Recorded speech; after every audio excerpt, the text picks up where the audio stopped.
Bismillahirrahmanirrahim.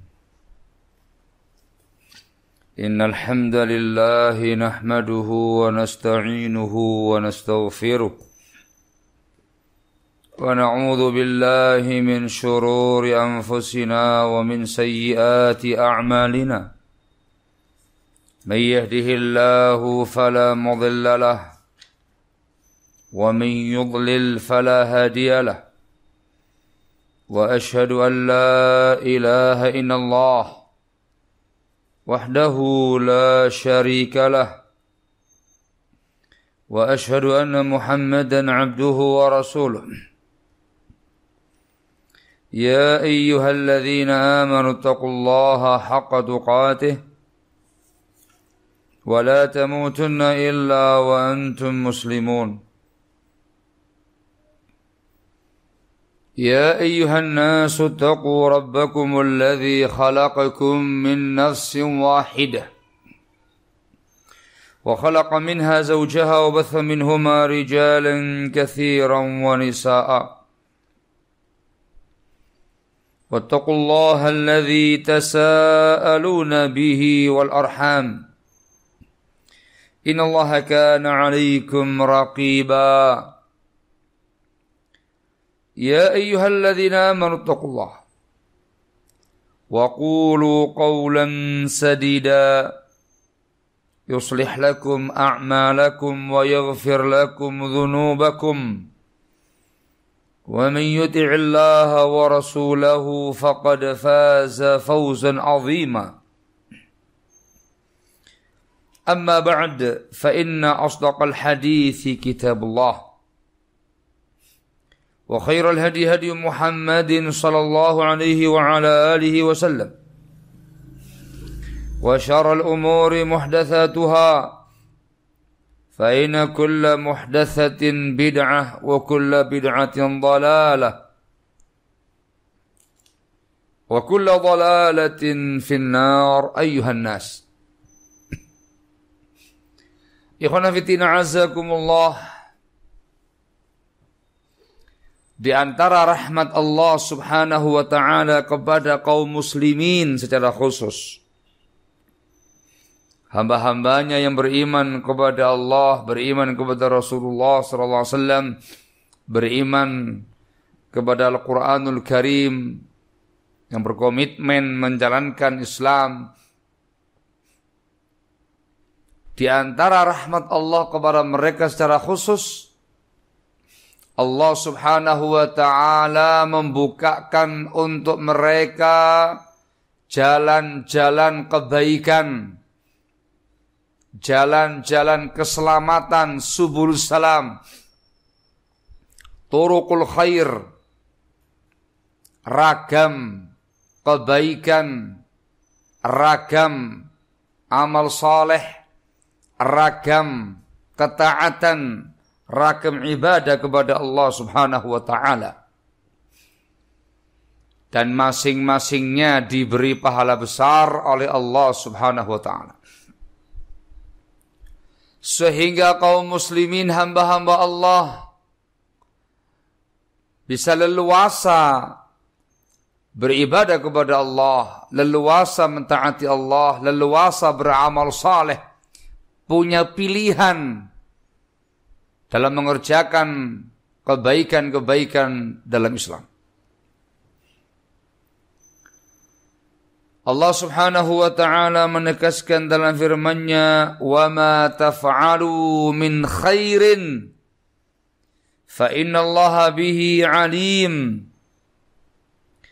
Dan apa-apa yang kamu kerjakan berupa kebaikan, maka sesungguhnya Allah maha mengetahui akan tentangnya. Min khairin ini umum.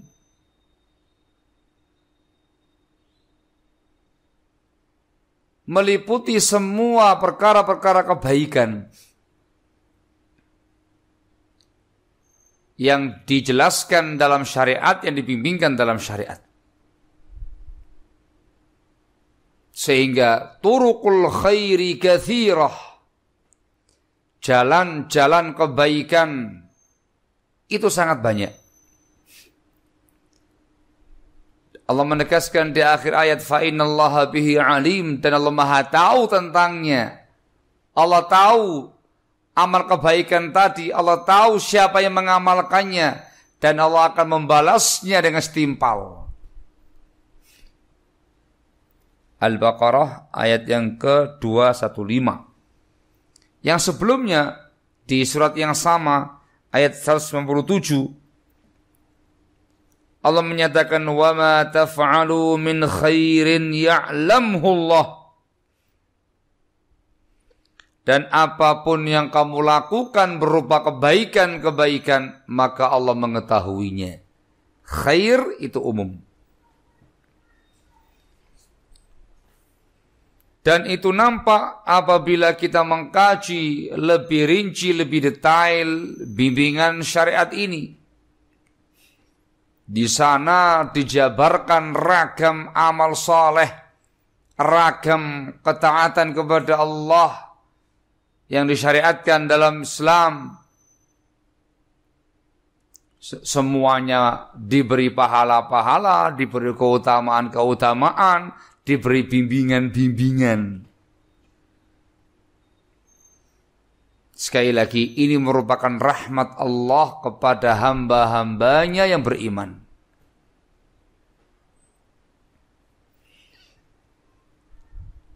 Dijelaskan oleh para ulama, ada dua hal yang penting untuk diperhatikan oleh kita. Yang pertama adalah mengenali, mengetahui kebaikan-kebaikan tadi. Turukul khair, subulus salam tadi. Perkara kebaikan kita kenali, kita amalkan. Perkara kejelekan-kejelekan kita kenali, ditinggalkan karena Allah. Itu ibadah, ma'rifah. Dan yang lebih penting daripada itu ialah apa andil kita, apa sumbangsih kita, apa yang sudah kita kerjakan, apa yang sudah kita berikan pada jalur kebaikan tadi, jalan kebaikan tadi, ragam kebaikan tadi. Bukan semata-mata wawasan, bukan semata-mata ilmu, bukan semata-mata pengetahuan. Tapi lebih daripada itu, sudahkah kita mengamalkannya? Sudahkah kita mengerjakannya? Sudahkah kita memberikan andil kita, sumbangsi kita, peran kita di masing-masing jalan kebaikan tadi? Ini yang paling penting. Karena ilmu diamalkan, wawasan diaplikasikan. Itu yang paling penting. Ikhwana fillah azakumullah, di antara perkara kebaikan yang dibimbingkan dalam syariat, ketaatan yang dibimbingkan dalam syariat ialah ad-da'watu ilallah. Berdakwah kepada Allah Subhanahu wa taala. Menyeru orang lain, mengajak orang lain kembali kepada Allah Tabaraka wa taala. Kembali pada bimbingan Rasulullah sallallahu alaihi wasallam. Kembali kepada Islam yang benar di atas sunnah. Kembali pada kebaikan-kebaikan yang dijelaskan dalam syariat. Bahkan berdakwah kepada Allah Subhanahu wa taala ini termasuk afdhalul khairat, termasuk kebaikan-kebaikan yang paling utama, yang paling afdal, termasuk afdhalul a'mal, termasuk amal-amal yang utama, termasuk ibadah-ibadah yang utama.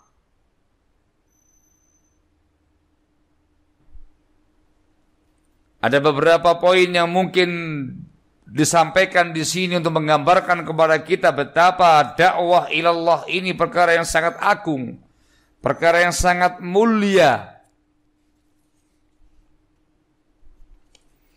Yang pertama adalah berdakwah kepada Allah Subhanahu wa taala adalah sabilul anbiya'i wal mursalin.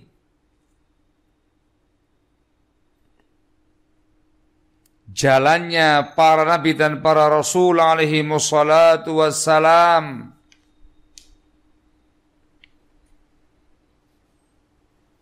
Allah Subhanahu wa taala menegaskan dalam firman-Nya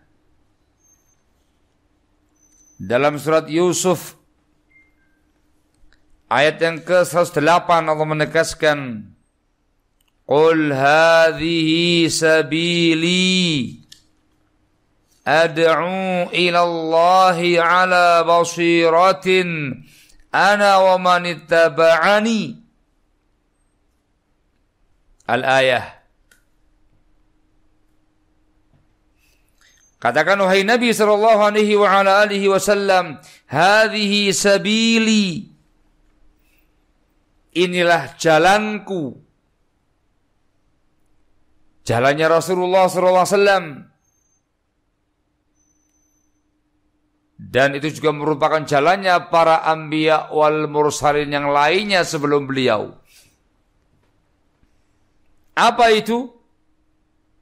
Ad'u ila Allahi ala basiratin ana wa man ittaba'ani. Yakni aku berdakwah kepada Allah di atas basirah, di atas ilmu, di atas petunjuk, di atas bimbingan syar'i. Ana wa man ittaba'ani, aku dan orang-orang yang mengikuti aku. Ayat ini tegas menjelaskan bahwasanya Rasul sallallahu alaihi wasallam adalah dai kepada Allah. Para atba'ur rusul, para pengikut-pengikut Rasul sallallahu alaihi wasallam adalah para duat ilallah, para dai kepada Allah. Ayat ini pula menegaskan bahwasanya Rasul sallallahu alaihi wasallam dan para pengikutnya adalah ahlul basirah fid dakwah. Orang-orang yang memiliki basirah, yang memiliki ilmu, yang terbimbing dalam dakwahnya. Dakwahnya ala basirah. Ini perkara besar. Dikarenakan yang menjalankan dakwah ini orang-orang besar, orang-orang mulia yang dipilih oleh Allah Subhanahu wa taala. Jalannya para anbiya wal mursalin, jalannya Rasulullah sallallahu alaihi wasallam, jalannya atba'ur rasul dari kalangan para sahabat, para tabi'in, atba'ut tabi'in, para immah, dan yang mengikuti mereka dengan baik sampai yaumul qiyamah nanti. Maka orang-orang yang terlibat di dalam dakwah ilallah adalah orang-orang pilihan. Bukan sembarang orang. Menunjukkan mereka adalah orang-orang besar, orang-orang mulia. Dikarenakan mereka sejalur, sejalan, menapaki jalannya orang-orang mulia.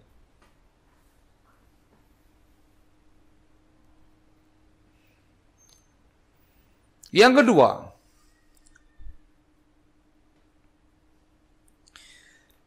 berdakwah kepada Allah Azza wa Jalla merupakan perintah Allah kepada Rasul sallallahu alaihi wasallam. Dan itu juga merupakan perintah kepada para anbiya wal mursalin lainnya sebelum beliau. Allah mengatakan dalam firman-Nya, "Wad'u ila rabbik" di Al-Qasas ayat yang ke-87, "Wad'u ila rabbik", dan berdakwalah engkau wahai Rasul kepada Rabbmu. Perintah, ud'u. Juga di An-Nahl ayat yang ke-125 Allah menyatakan, "Ud'u ila sabili rabbika bil hikmati wal mau'izatil hasanati wajadilhum billati hi ahsan al-ayah. Ud'u ila sabili rabbik. Berdakwalah engkau wahai Rasul sallallahu alaihi wasallam ke jalan Tuhanmu. Perintah Allah kepada Rasulnya sallallahu alaihi wasallam. Itu menunjukkan ini perkara besar, ibadah besar, amal soleh besar, ketaatan yang agung, dikarenakan ini perintah Allah kepada para Rasulnya alaihi wassalatu wassalam.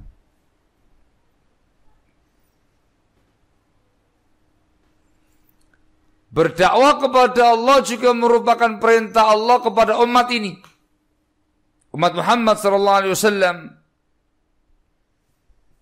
Allah menegaskan dalam firman-Nya di Ali Imran 104. Allah menyatakan wal takum minkum ummatun yad'una ilal khair. Al-ayah. Hendaklah ada dari kalangan kalian wahai kaum muslimin ummah yang mendakwahkan kepada kebaikan. Wal takun, lam di sini lamul amr, lam yang mengandung makna perintah dan hukum asal perintah wajib. Perintah Allah kepada kaum muslimin, kepada kaum mukminin untuk berdakwah kepada Allah, mengajak orang kepada perkara kebaikan. Dan khitabnya yang diajak bicara semua umat, semua kaum muslimin, di semua zaman, di semua era, di semua tempat, di semua generasi, sampai yaumul qiyamah nanti. Mereka diwajibkan berdakwah kepada Allah Azza wa Jalla. Hukum asalnya fardu kifayah. Ada beberapa kondisi fardu ain. Ini perkara besar, bukan perkara yang ringan. Dakwah ilallah ini cakupannya luas. Al-amru bil ma'ruf wan nahyu 'anil munkar min ad-da'wah. Memerintahkan yang ma'ruf, mencegah dari yang mungkar dengan ketentuan-ketentuan syaraknya yang dibimbingkan dalam Islam, termasuk berdakwah kepada Allah Subhanahu wa taala.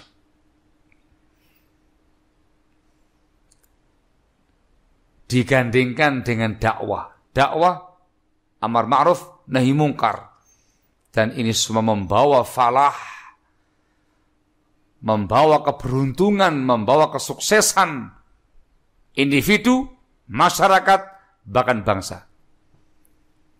Di Ali Imran 104 yang saya bacakan di atas, secara lengkap kita bacakan, Allah mengatakan dalam firman-Nya, wal takun minkum ummatun yad'una ilal khair wa ya'muruna bil ma'rufi wa yanhauna 'anil munkar wa ulaika humul muflihun. Hendaklah ada dari kalangan kalian umat yang mendakwahkan kepada perkara kebaikan, memerintahkan yang ma'ruf, mencegah yang mungkar. Digandeng ini, dakwah dan amar nahi mungkar. Allah mengatakan di akhir ayat, wa ulaika humul muflihun, mereka lah orang-orang yang muflih, orang yang sukses, orang yang beruntung, orang yang berbahagia dunia, agama dan akhirat. Maka berdakwah ilallah di antaranya ialah amar ma'ruf nahi mungkar min asbabil falah, termasuk sabab datangnya keberuntungan, kebahagiaan, kesuksesan pada pribadi, sang pelaku, pada masyarakat, bahkan pada bangsanya. Dakwah ilallah menebar kebaikan. Amar ma'ruf nahi mungkar menebar kebaikan. Dengan kebaikan itu, maka keberuntungan akan tercapai. Bahkan amar ma'ruf nahi mungkar, terutama nahi mungkar, yang termasuk bagian dakwah ilallah, ini merupakan sabab upaya untuk meredam azab. Meredam azab Allah Azza wa Jalla. Meredam kebinasaan yang bakal terjadi pada umat dikarenakan kemungkaran yang terjadi. Disebutkan dalam sebuah hadis, diriwayatkan oleh Abu Dawud atau Tirmidzi dan disahihkan oleh Imam Nawawi rahimahullah dalam bukunya Riyadhus Shalihin dari sahabat yang mulia Abu Bakar As-Siddiq, semoga Allah meridai beliau, dan sebelumnya disahihkan sama Imam Tirmidzi. Kata Rasulullah sallallahu alaihi wasallam, "Innan nasa idza ra'aw adh-dhalima falam yakhudhu 'ala yadayhi aw syaka ay ya'ummahumullahu bi'iqabin minhu." Sesungguhnya umat manusia, masyarakat ini, apabila mereka melihat orang yang zalim berbuat kezaliman, kemungkaran, lalu mereka tidak memegang tangannya, tidak mencegahnya, tidak meredamnya, maka hampir-hampir saja Allah meratakan mereka dengan hukuman daripadanya. Kemungkaran, kezaliman, sebab turunnya azab. Cara meredamnya dengan cara nahi mungkar. Dikuatkan dengan hadis yang lain, riwayat Tirmidzi dari Hudzaifah ibn al-Yaman, semoga Allah meridai beliau. Rasulullah sallallahu alaihi wa ala alihi wasallam bersabda, "Walladzi nafsi biyadihi la ta'murunna bil ma'ruf wa tanhawunna 'anil munkar aw la yushikanna Allahu ay yab'atha 'alaikum 'iqaban minhu thumma tad'unahu fala yustajabu lakum." Rasul mengatakan, demi zat yang jiwaku di tangannya, demi Allah, hendaklah kalian beramar ma'ruf, hendaklah kalian bernahi mungkar, atau kalau tidak, maka sungguh-sungguh hampir-hampir saja Allah akan mengirimkan kepada kalian hukuman daripadanya. Lalu kamu berdoa kepada Allah dan Allah tidak mengabulkan doa kalian. Meninggalkan amar ma'ruf nahi mungkar, kemungkaran, sebab turunnya hukuman, dikatakan meninggalkan kewajiban. Ancaman hukuman tadi bisa diredam ketika kaum muslimin bersemangat untuk menjalankan prinsip dakwah ilallah, di antaranya menjalankan prinsip amar ma'ruf nahi mungkar. Dakwah ilallah itu mencegah azab. Amar ma'ruf nahi mungkar itu mencegah azab, mencegah hukuman Allah yang akan dikirimkan kepada masyarakat. Amar ma'ruf nahi mungkar yang merupakan dakwah ilallah ini merupakan upaya untuk menyelamatkan umat dari mara bahaya, dari kebinasaan, binasa dunianya, binasa agamanya, binasa dengan hukuman dari Allah Azza wa Jalla. Hadis yang sangat panjang disebutkan di dalam Sahih Bukhari dari sahabat yang mulia Nu'man ibn Bashir, semoga Allah meridainya, ketika Rasulullah SAW mengumpamakan orang-orang yang menegakkan bimbingan syariat, beramar ma'ruf nahi mungkar, dengan orang-orang yang menerjang kemungkaran. Diumpamakan seperti suatu kaum yang mereka mau naik ke kapal, mereka berundi, sebagian mereka ada di dek bawah, sebagian mereka di dek atas. Orang-orang yang ada di dek bawah ketika memerlukan air harus naik ke atas, turun lagi, naik lagi, turun lagi, naik lagi. yang di dek bawah punya ide liar. Mereka mengatakan, kalau seandainya kita lobangi saja lobang di kapal ini, niscaya kita tidak akan mengganggu yang di atas kita, langsung dapat air gitu. Niatannya baik, tidak ingin ganggu orang. Tapi itu kemungkaran. Maka Rasul menyatakan dalam sabdanya, fa in tarakuhum wa ma aradu halaku jami'a. Kalau mereka membiarkan orang-orang tadi dan apa yang mereka inginkan, semuanya akan binasa. Kapal akan karam, akan tenggelam. Wa in akhadhu ala aidihim najau wa najau jami'a. Namun bila mereka memegang tangan mereka, mencegah mereka, meredam mereka, mereka akan selamat dan seisi kapal pun selamat semuanya.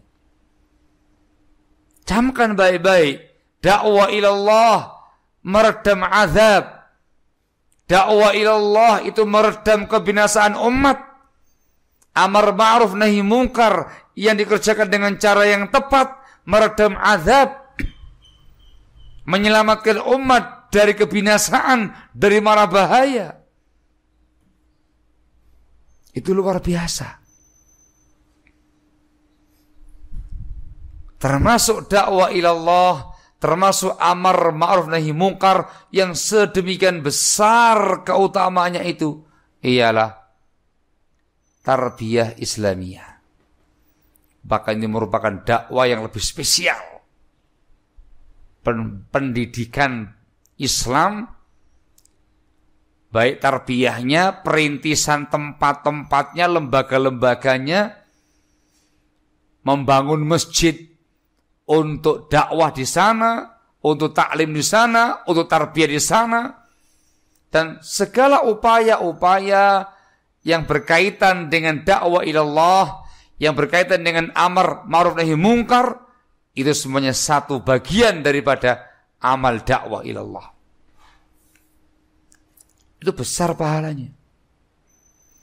Jangan dikira perkara yang remeh. Itu perkara besar, kemanfaatannya untuk masing-masing pelaku. Untuk orang yang dikasih tarbiyah yang didakwahi. Untuk masyarakat sekitar tersebar kebaikan tengah-tengah mereka. Untuk bangsa dan negara tersebar kebaikan di tengah-tengah bangsa ini. Dan terselamatkan dari ragam mara bahaya, ragam kebinasaan, bahkan azabnya Allah Azza wa Jalla. Maka perlu disemarakkan dakwah di mana-mana. Disemarakkan lembaga tarbiyah di mana-mana. Disemarakkan pembangunan masjid di mana-mana untuk berdakwah kepada Allah, untuk amar ma'ruf dan nahi mungkar. Supaya tersebar kebaikan di mana-mana. Falah, keberuntungan, kesuksesan, kebahagiaan tersebar di mana-mana, dirasakan oleh semua pihak, banyak pihak. Dan jangan lupa untuk meredam azab Allah Azza wa Jalla, untuk meredam hukuman dari Allah Azza wa Jalla, untuk meredam mara bahaya kebinasaan dari umat ini. Sehingga itu amal besar. Baik merintis atau mengembangkan. Merintis lokal walaupun kecil. Untuk tarbiyah Islamiyah, tarbiyatul aulad, tarbiyatul muslimin wal muslimat. Itu amal besar. Merintis pembangunan masjid untuk ibadah kepada Allah. Juga untuk berdakwah di sana. Taklim di sana, amar ma'ruf di sana, nahi mungkar di sana, tarbiyah di sana, perkara besar, apalagi masjid. Besar keutamaannya. Hadis yang mutawatir datang dari beliau sallallahu alaihi wasallam tentang keutamaan bangun masjid. Man bana lillahi masjidan walau kamifhasi qutatin banallahu lahu baitan fil jannah. Barang siapa yang membangun masjid lillahi ta'ala walaupun seukuran sarang burung, maka Allah akan membangunkan untuk dia rumah di surga. Di surga. Ikhwana fillah azakumullah, ini salah satu daripada jalan kebaikan. Jalan ibadah, ketaatan kepada Allah, namanya dakwah, namanya tarbiyah, namanya amar ma'ruf, nahi mungkar, dan yang berkaitan dengannya. Satu dari sekian banyak kebaikan-kebaikan yang ada. Yang terpenting seperti yang diutarakan di awal, bukan semata-mata wawasan, bukan semata-mata mengilmui keutamaannya. Yang lebih penting lagi adalah apakah kita sudah mengamalkannya? Apakah kita sudah mengerjakannya? Terkait dengan dakwah, sudahkah kita berdakwah? Dengan batas kemampuan masing-masing. Karena Rasul mengatakan, balighu anni walau ayat. Sampaikan dari aku, walaupun satu ayat. Dengan kadar kemampuan masing-masing. Sudahkah kita tampil dalam perkara tarbiyah? Sudahkah kita punya andil dalam berdakwah ilallah? Mana andil kita? Mana sumbangsi kita? Apa yang sudah kita berikan untuk dakwah yang mulia ini? Apa yang sudah kita persembahkan lillahi ta'ala untuk tarbiyah ini? Untuk amar ma'ruf dan nahi mungkar ini? Apa? Itu yang paling penting. Bicara jalan kebaikan sangat banyak dalam Islam. Turuqul khair banyak, subulus salam banyak, amal soleh banyak, ketaatan banyak, ibadah banyak. Tapi yang lebih penting adalah setelah mengilmuinya, sudahkah kita mengamalkannya?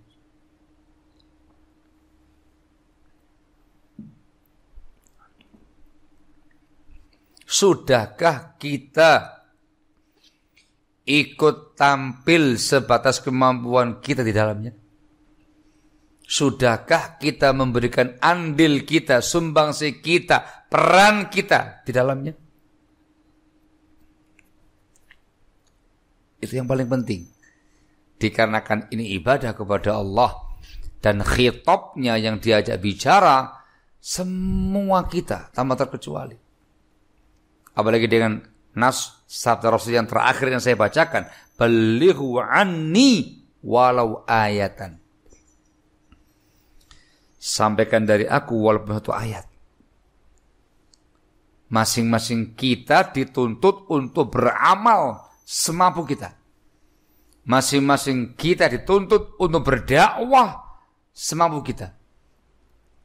Masing-masing dituntut untuk tarbiyah, punya andil dalam perkara tarbiyah dengan semampu kita. Kalau kita yang melaksanakan langsung, namanya fa'il. Kita ini termasuk pelaku. Amil.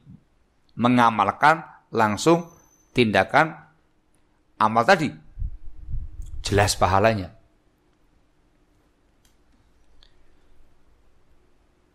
Di sisi yang lain kita juga dituntut untuk berperan. Ya, berta'awun dalam perkara kebaikan tadi, dalam ketaatan tadi, dalam ibadah tadi, dalam dakwah tadi, dalam tarbiyah tadi.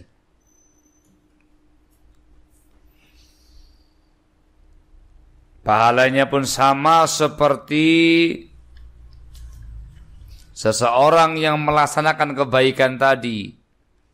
Apapun ta'awun kita. Dalam Sahih Muslim dari sahabat yang mulia Abu Mas'ud Uqbah bin Amr al-Ansari al-Badri, semoga Allah meridai beliau, Rasulullah sallallahu alaihi wa ala alihi wasallam bersabda, man dalla ala khairin falahu mithlu ajri fa'ilihi.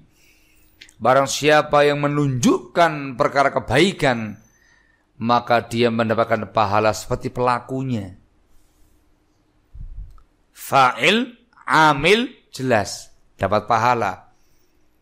Tapi yang menunjukkan orang lain kepada perkara kebaikan juga dapat pahalanya. Ini posisinya para dai. Yang mendakwakan, yang mengajak, yang menjelaskan, yang menunjukkan kepada orang lain perkara kebaikan. Dapat pahala dakwahnya. Dan ketika orang itu mengamalkan kebaikan tadi, dapat pahala dia juga dengan tanpa mengurangi pahala mereka sedikit pun. Itu kenapa dalam Islam barakallahu fikum ada prinsip dan kaidah ta'awun. Saling tolong menolong, saling bahu membahu, saling bantu membantu.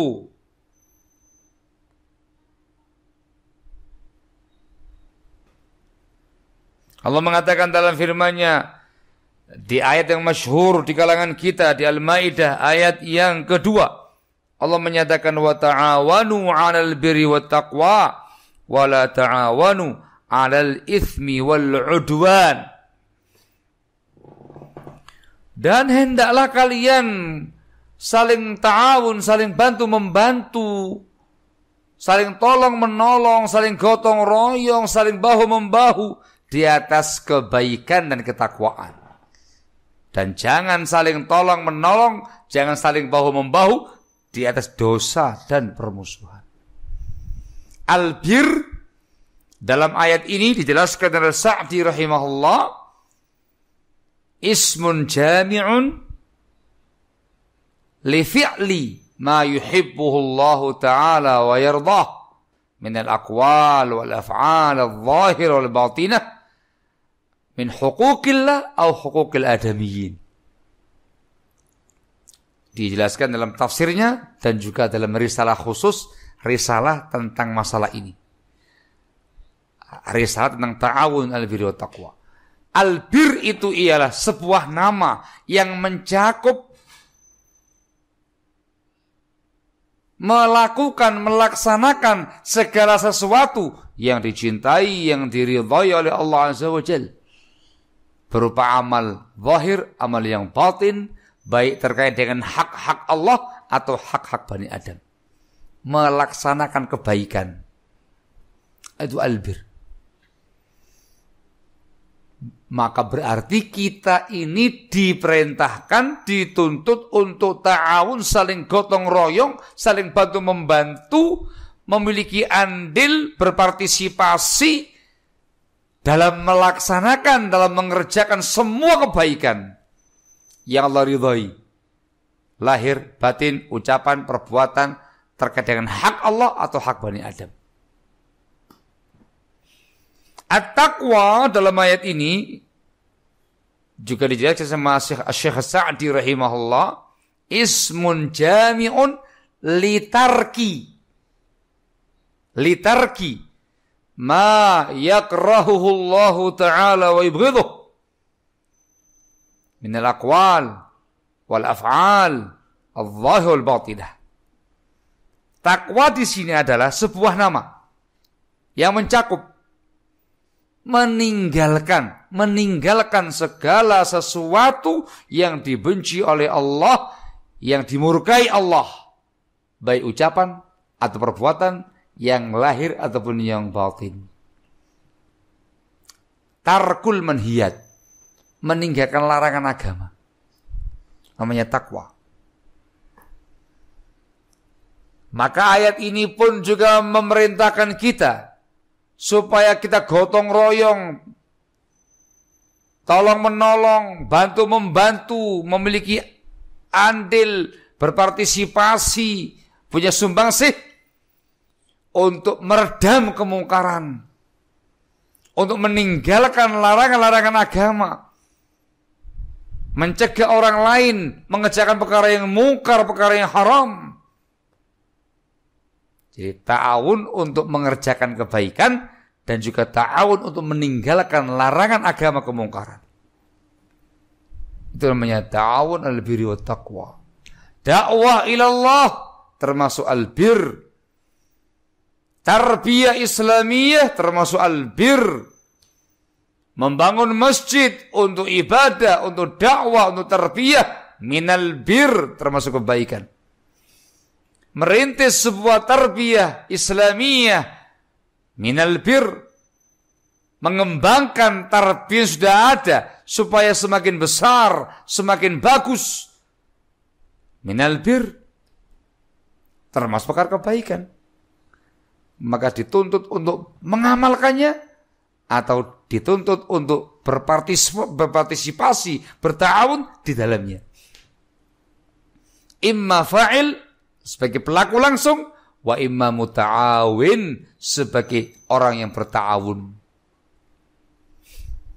Dijelaskan oleh para ulama barakallahu fikum, majal ta'awun kathirah.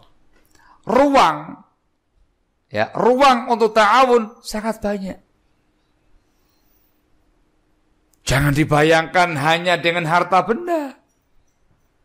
Jangan dibayangkan ketika mendengar kata-kata ta'awun.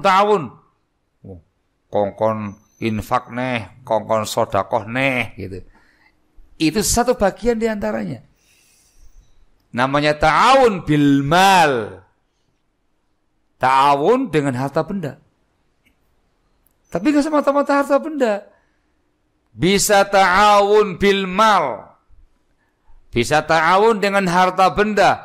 Semampu kita. Walaupun 1.000 rupiah. Walaupun 5.000 rupiah. Apalagi lebih daripada itu. Bil mal. Ketika memerlukan yang namanya harta benda. Kalau babnya merintis bangun masjid. Ya bil mal. Harus pakai fulus supaya jadi masjidnya. Bisa juga ta'awun bil ilmi. Ta'awun dengan ilmu yang kamu miliki. Kamu mengajarkan ilmu untuk anak-anak kaum muslimin, mengajarkan ilmu untuk pemuda-pemudi kaum muslimin, mengajarkan ilmu untuk muslimin dan muslimat. Bil ilm. Ini yang paling afdal. Dikarenakan engkau belajar ilmu, kamu mengamalkan ilmu dan kamu dakwakan ilmu tadi.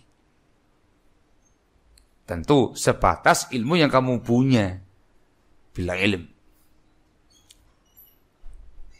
Bisa pula ta'awun bil jah wal mansib. Ta'awun dengan posisi kamu, kedudukan kamu di tengah-tengah masyarakat. Atau di tengah-tengah pemerintah. Kamu tokoh masyarakat. Kamu seorang pejabat.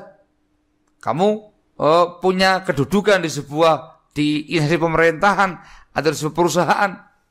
Gunakan posisi kamu tadi untuk dakwah ilallah.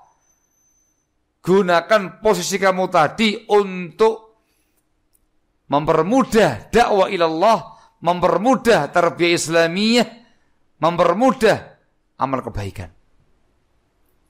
Lobi-lobi, memberikan jalur, mempermudah jalan, supaya mempermudah bangun masjidnya, perizinannya, merintis tarbiyahnya, perizinannya dan segala macamnya, memberikan keterangan penjelasan kepada masyarakat luas bahwa ini adalah perkara kebaikan, untuk tarbiyah kebaikan, ini bukan teroris, ini bukan radikalis, ini orang-orang baik, yang baik tentunya. Bil jawal mansib bisa. Bisa pula ta'awun dengan al-irsyadat wa taujihat.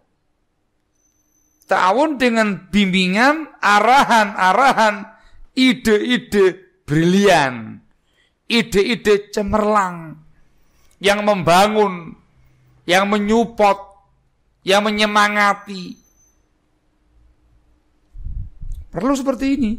Kadang orang itu ilmu agama tidak seberapa lah. Uang bukan orang-orang yang beruang lah. Tapi terkait dengan idenya, tokcer dia. Pengalaman dia selama ini, pengalaman dia di perusahaan, pengalaman dia kerja, pengalaman apa begitu. Dia punya itu semua. Flurkan, sampaikan untuk kebaikan bersama. Supaya dakwahnya, tarbiyahnya itu profesional di atas sunnah.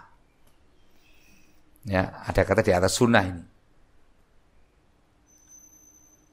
Bisa pula ta'awun dengan fisik, dengan badan kita, dengan khidmat kita. ketika diperlukan. Perlu gotong royong untuk bangun masjid. Gotong royong. Kerja bakti. Jangan dianggap remeh. Itu amal besar. Termasuk ibadah kepada Allah. Termasuk ta'awun alal bir. Ya, kamu bisanya seperti itu. Ta'awun dengan fisik. Bisa pula at-ta'awun bid-du'a. Ta'awun berpartisipasi dengan doa. Ini jangan diremehkan. Doa itu silahul mukmin, senjatanya seorang mukmin. Apalagi doanya para du'afa wal masakin. Doanya orang-orang lemah, doanya orang-orang miskin. Ketika dia panjatkan kepada Allah dengan penuh ketulusan, dengan penuh keikhlasan, dengan penuh harap, doa kebaikan untuk pembangunan masjid, untuk pembangunan tarbiyah, ma'had, dan yang lain-lainnya. Doa untuk kebaikan tarbiyah, kebaikan ma'had, kebaikan masjid. Jangan diremehkan. Itu doa-doa orang-orang yang lemah. Dimakbulkan oleh Allah Azza wa Jalla. Ketika makbul, semuanya akan mudah. Jangan diremehkan. Intinya adalah berpartisipasi. Intinya adalah ikut support. Intinya adalah ada andil, ada sumbangsih, ada peran di situ. Dengan kadar kemampuan kita masing-masing. Bagi yang mampu, borong semua. Ta'awun dalam semua hal. Harta, iya. Dengan semampu dia. Ilmu dia punya, ta'awun dengan ilmu. Arahan-arahan, bimbingan-bimbingan. Ide-ide brilian, dengan itu. Fisik juga tampil. Doa juga ikut mendoakan. Luar biasa. Pahalanya semakin besar. Barakallahu fikum. Dan itu yang diharapkan dalam sebuah amaliyah ta'awun. Ada kekompakan di situ. Kompak. Satu kata. Satu misi. Satu visi. Di atas sunnah. Syar'i. Ada yang namanya tanggung jawab. Semua yang terlibat sama-sama bertanggung jawab. Suka dan duka ditanggung bersama. Siapa tanggung jawab? Ada ikhtiar di situ, ada tawakal di situ, ada doa di situ. Luar biasa. Ini akan membuat barakallahu fikum sebuah amal dakwah, sebuah amal tarbiyah menjadi besar, menjadi barokah insyaallah dan lancar. Perintisan ataupun pengembangan pasti ada gangguan, onak dan duri, itu biasa. Itu adalah bunga-bunga perjuangan. Itu harus dijadikan sebagai sebab untuk semakin mensupport kita, semakin menyemangati kita untuk mendapatkan yang terbaik. Itu yang paling penting. Ya. Jadi fa'il, pelaku langsung amil, atau muta'awin, ikut berpartisipasi dengan apa yang kita mampu.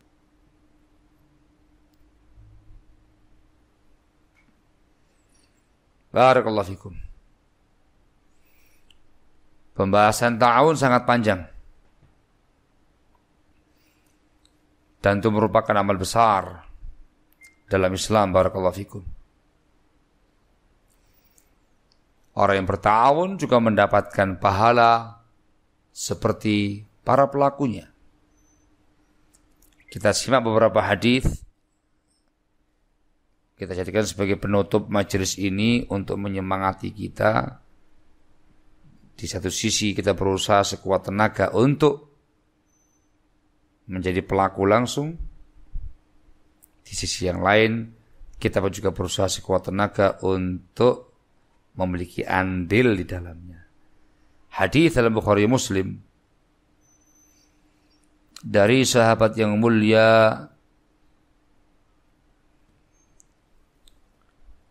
Abu Abdurrahman Zaid ibnu Khalid al-Juhani, semoga Allah meridai beliau. Rasulullah sallallahu alaihi wa ala alihi wasallam pernah bersabda, "Man jahaza ghaziyan fi sabilillah faqad ghaza.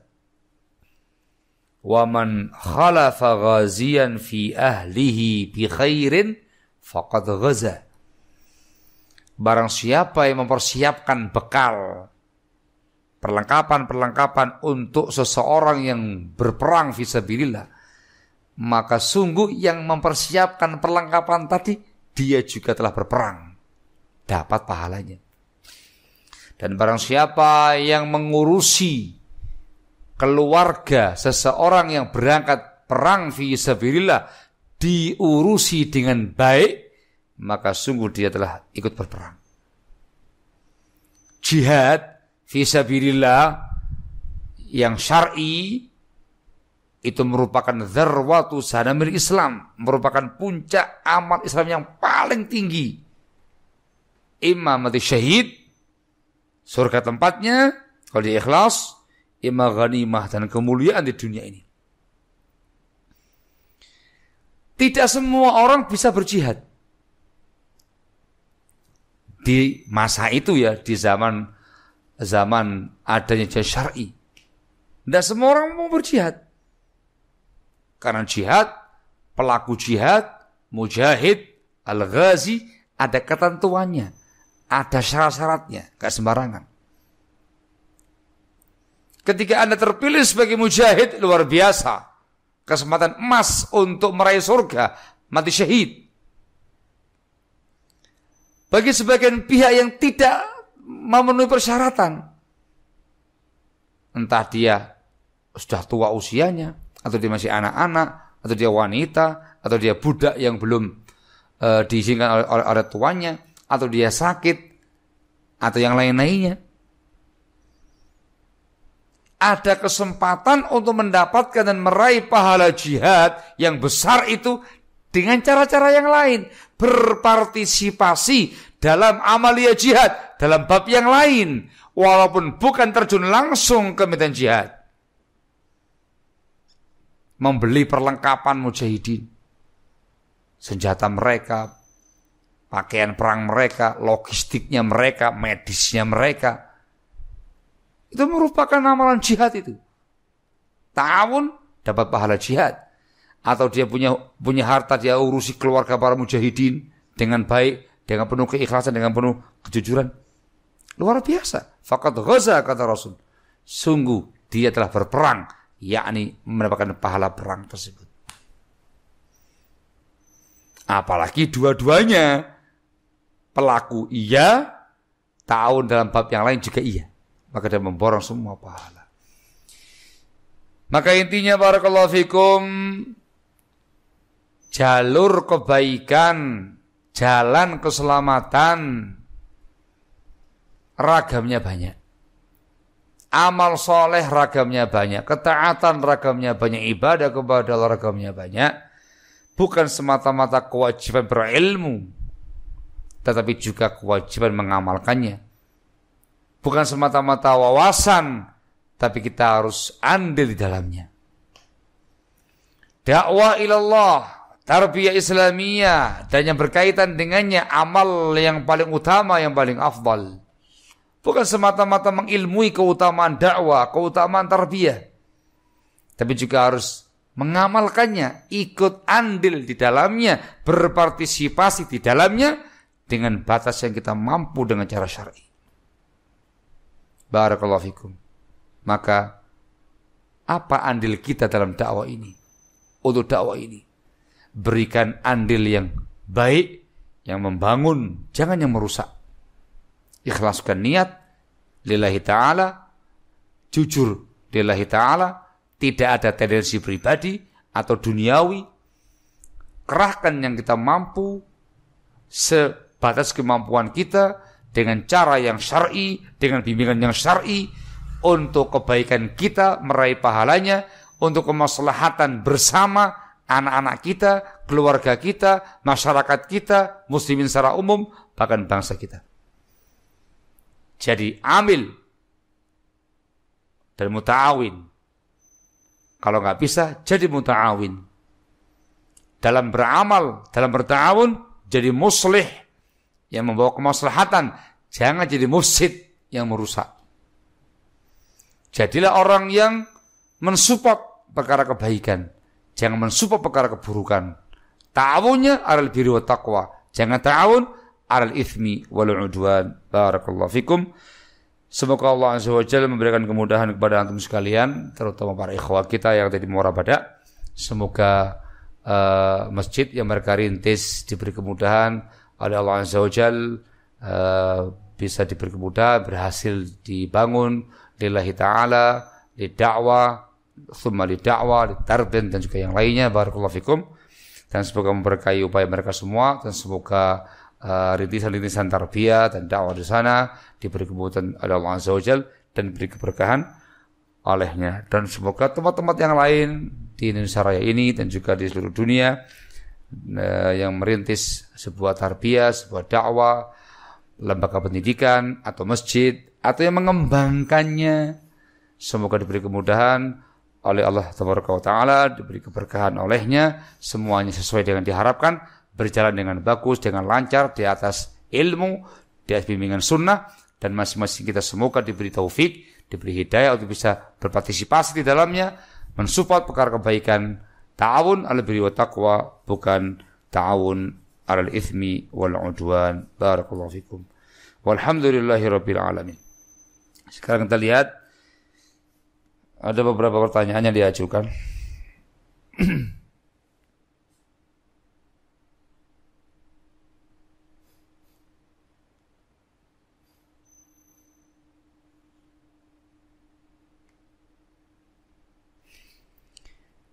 Afwan Ustaz, mohon nasihatnya. Di saat-saat ini banyak ujian dalam dakwah salaf yang mulia ini. Terkadang mulai terbesit di hati ini, mengapa dakwah yang terbaik justru banyak masalah? Mohon nasihatnya Ustaz. Barakallahu fikum. Nah, perkara penting yang perlu ditanamkan dalam jiwa kita masing-masing, dakwah ilallah, dakwah sunnah, dakwah salafiyah. Jangan antum bayangkan sangat menyenangkan, seakan-akan antum berjalan di atas red karpet merah, antum diaplaus oleh banyak pihak, masya Allah, luar biasa. La ya akhi, dakwah ilallah ketika dikerjakan dengan penuh keikhlasan, dengan penuh kejujuran, di sana akan ada ujian, cobaan. Fungsinya adalah untuk ujian kita, litamhis, penyaringan, supaya diketahui mana yang shadiq, mana yang kadzib. Adanya ujian, adanya cobaan, untuk itu diketahui siapa yang shadiq, yang jujur dalam dakwahnya, dalam tarbiyahnya, dalam bermanhaj, dalam beraqidah, dalam berdakwah, siapa yang kadzib. Disaring secara alami. Nah, semakin orangnya baik, semakin dakwahnya bagus, saringannya semakin ketat, bukan semakin longgar. Ya, itu untuk menyaring yang terbaik dari yang baik, dan untuk mengeluarkan orang-orang yang nampaknya baik tapi nggak baik. Yang kedua, ujian-ujian dalam dakwah itu bukan saat sekarang ini aja. Dari mulai awal para anbiya wal mursalin berdakwah ilallah, ujiannya sangat besar. Bahkan lebih besar daripada yang dialami oleh muslimin sekarang ini. Itu sunnatullah. Baca sejarahnya para anbiya wal mursalin. Luar biasa mereka berjuang untuk dakwah ini.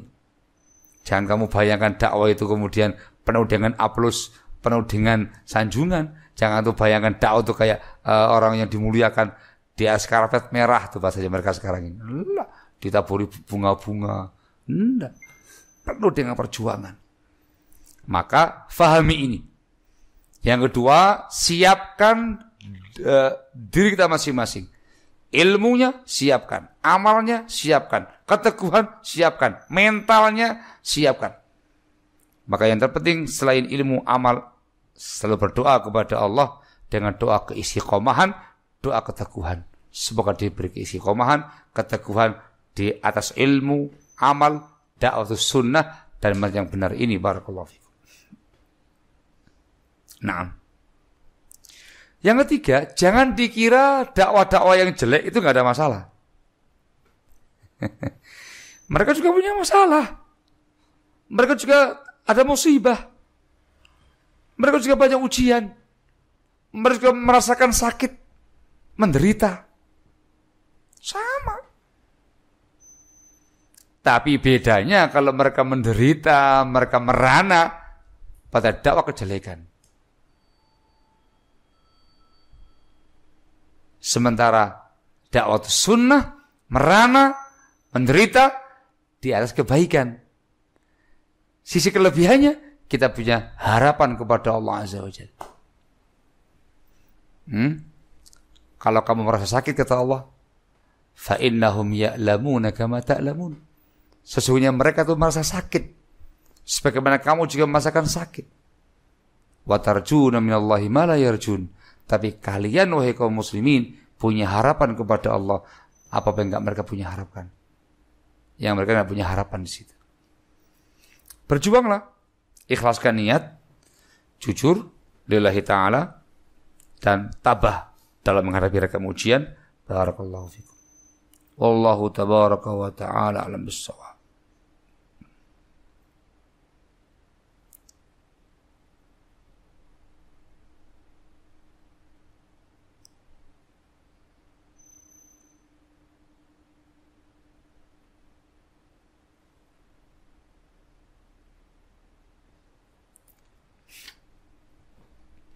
Bolehkah kita setiap membeli material pembangunan masjid, kita mengatakan untuk masjid? Atau kadang kita meminta lebih? Atau kalau harga, kita minta harga kurang dari penjual untuk masjid? Hukum asal, kita bertransaksi profesional. Ya, tidak mengatasnamakan diri kita sebagai seorang ustadz, contoh, supaya dapat harga murah, atau dapat bonus banyak. Lah, urusan buyur, jual beli. Tidak ada embel-embel syekh wal ustaz. Begitu juga terkait dengan masalah kepentingan, baik untuk tarbiyah kita, ma'had kita, masjid kita. Kita profesional saja. Transaksi sebagaimana umumnya. Namun bisa kita mengajak sang penjual untuk berpartisipasi. Diajak begitu. Mari Pak, kalau mau berpartisipasi, kami sedang membangun masjid di sini. Silakan Pak. Gitu. Dengan keikhlasan dia, supaya dia membagikan dengan ikhlas, bukan dengan cara yang seperti ini. Insya Allah kalau kita menyampaikan dengan cara yang baik, dengan cara yang bagus, orang yang baik pula, orang yang khair, orang yang saleh akan terpanggil. Dan insya Allah nggak semata-mata potongan harga 10.000, 20.000. Bisa jadi dia mau bertahun 100 sak semen. Mungkin. Atau bertahun dengan memberikan kemudahan. Udah Pak, ambil aja dari kami material. Nota belakangan.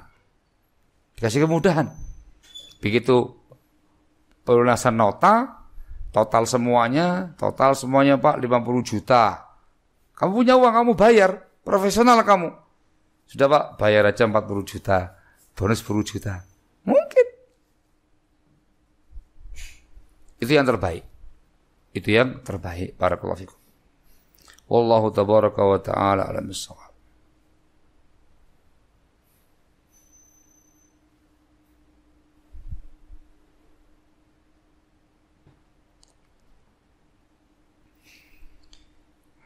Bagaimana hukumnya dana ta'awun yang masuk? Dana ta'awun itu diumumkan untuk pembangunan masjid, tapi digunakan juga untuk membangun selain masjid. Dalam hal ini pembangunan gudang yang selokasi dengan masjid. Dan bagaimana cara kami menyikapinya? Kalau gudang tersebut bab tersendiri ya, nggak ada sangkut pautnya dengan masjid, maka jangan. Itu menyalahi amanah. Tapi kalau yang dimaukan adalah gudang itu memang disiapkan untuk peralatan dan perlengkapan masjid. Ya, masjid misalkan ya, apalagi bicara secara umum, dia punya karpet, dia punya peralatan ini, itu dan segala macam, perlu tempat penyimpanan. Dibikin sebuah gudang untuk menyimpan barang-barang masjid. Itulah bas, dikarenakan termasuk bagian daripada masjid. Ya, pembangunan masjid itu sifatnya umum, hal-hal masjid dan yang berkaitan dengan masjid. Begitu. Ketika dana dipakai untuk bayar tukang, ya masuk. Begitu. Difahami insyaallah ya? Misalkan dipakai juga untuk bagian luarnya, bagian terasnya, paving misalkan di bagian terasnya, tapi dia areal masjid, masuk. Sehingga semua yang terkait dengan masjid. Tapi kalau terkait dengan bab yang lain, jangan. Harus disampaikan kepada para muslimin, dana yang ini kita pakai untuk ini. Ketika mereka mengizinkan, labas. Ya, seamanah mungkin, seikhlas mungkin, supaya barokah pembangunannya, barokah.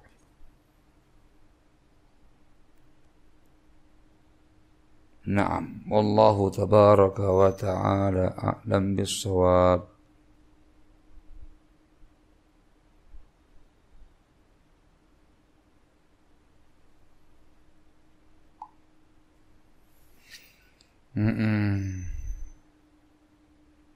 Ada lagi yang lain pertanyaannya?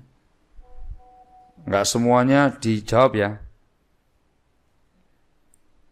Saya berusaha untuk baca yang terkait dengan masalah tema kita.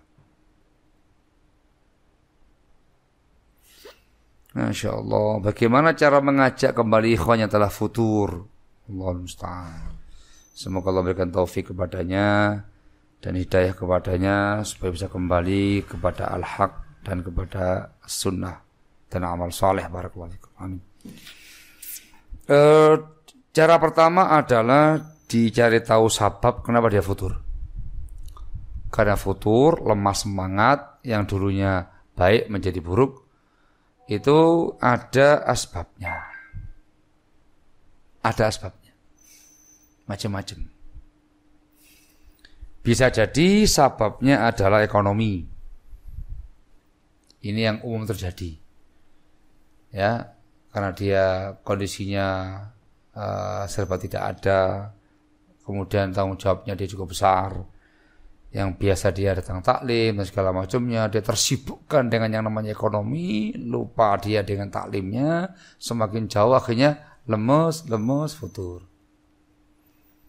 Kadang seperti itu, karena gak semua ikhwah punya kemampuan untuk bertahan, apalagi godaannya besar, apalagi tuntutan juga besar. Kalau demikian asbabnya dibantu ikhwan. Ta'awun dengan ikhwan tersebut. Bentuk kejujuran ukhuwah kita ialah saling berta'awun, saling support dalam bab ini. Ya, dibantu. Macam-macam. Entah dibantu mencari pekerjaan yang memudahkan dia untuk bekerja dan juga untuk beribadah, untuk ta'lim. Atau misalkan dengan cara-cara yang lain. Dengan cara-cara yang syar'i, dari kasih solusi supaya dia bisa kembali ke jalur yang benar, tidak futur dikarenakan ekonomi. Atau mungkin juga ada masalah di keluarganya yang mungkin kita nggak tahu atau nggak dikasih tahu, mungkin. Ya, kita datangi dengan cara baik-baik, kita ziarahi dia dengan cara baik-baik. Ketika dia bisa mengungkapkan keluhannya, kita berikan solusi yang terbaik. Intinya adalah berikan solusi yang terbaik terlebih dahulu kepada teman kita ini sebelum terpaksa memutus hubungan dengan dia. Gitu. Karena banyak masalah, banyak asbab. Gitu ya. Sebijak mungkin, ya, dikasih solusi, barakallahu fikum. Ketika sudah upaya semaksimal mungkin, cara ini, itu, dan sebaik mungkin, ternyata memang dia menghendaki perkara kejelekan, tidak mau menerima nasihat, semakin menjauh ila akhirih, ya sudah, gimana lagi? Itu yang dia pilih. Wallahul musta'an. Apalagi kemudian tindakan dia bisa membuat runyam dalam dakwah dan segala macamnya, maka mohon maaf, diputus. Lillahi ta'ala. Masya Allah. Nah.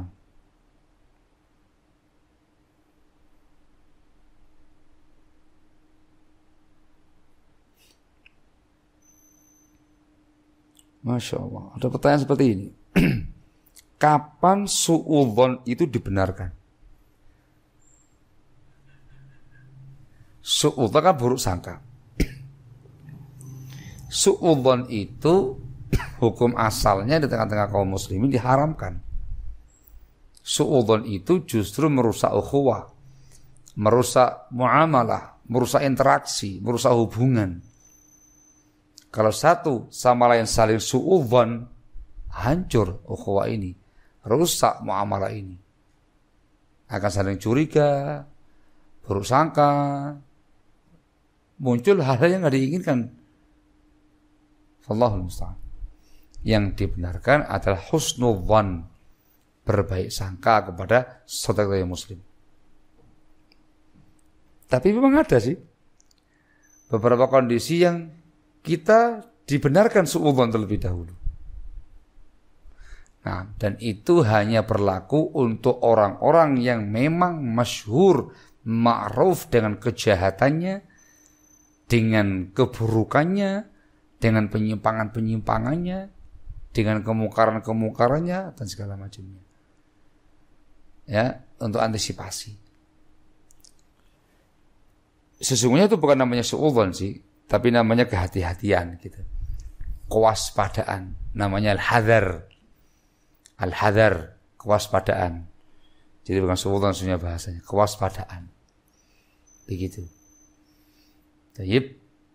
Jadi lingkupnya sangat terbatas. Barakallahu fikum. Itu pun ketika diterapkan ada kaidah-kaidah syar'i dalamnya. Kaidah dalam tahdzir, dalam hadar dan segala macamnya itu semuanya ada keterangan di kalangan para ulama. Barakallahu fikum. Na'am, Allahu a'lam bis-shawab. Yang lainnya pembahasan masalah fiqh ini. Bagaimana hukum jual parfum? Yang mana yang beli bisa laki-laki atau perempuan? Hukum asal menjual parfum itu boleh. Thib, otor itu perkara baik, perkara mubah. Ya. Barakallahu fikum.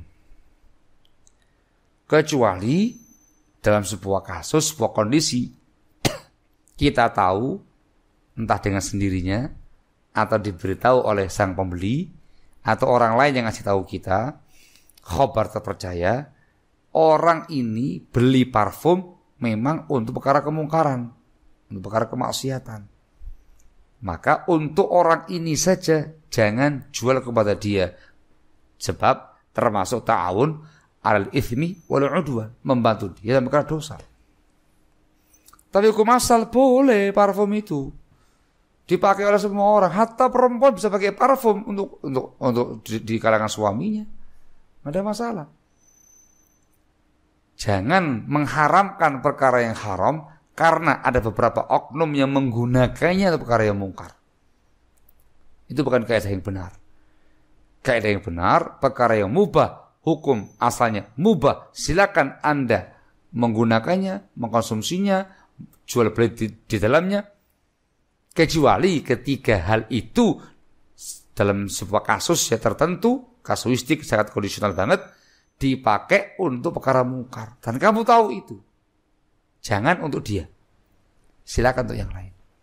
Dan ingat, tidak diperbolehkan takalluf, memberat-beratkan diri, menanyakan kepada semua pihak, semua pembeli, untuk apa kamu beli ini? Tidak boleh. Nuhina takalluf. Kita dilarang dari takalluf. Barakallahu fikum. Nah,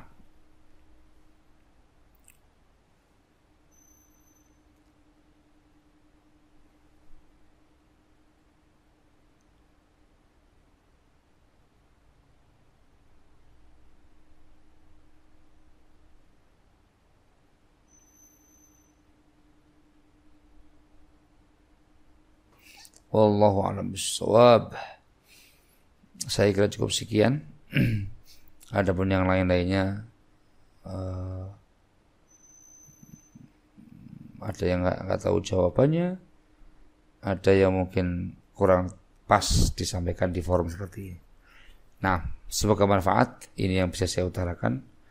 Naktafi lahuna subhanaka wa bihamdika asyhadu an la ilaha illa anta astaghfiruka wa atubu ilaik walhamdulillahi rabbil